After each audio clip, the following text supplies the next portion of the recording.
Hello বন্ধুরা, তোমরা সব কেমন আছো?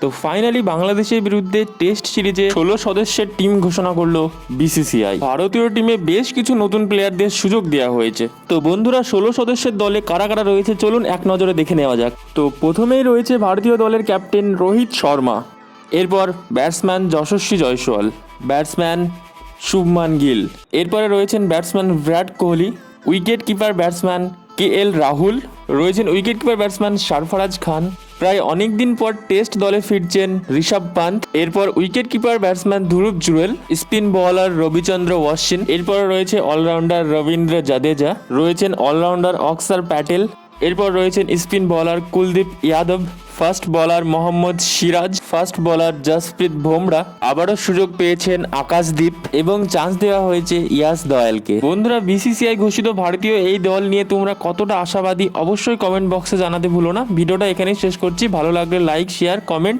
এবং সাবস্ক্রাইব করতে অবশ্যই ভুলো না। ধন্যবাদ।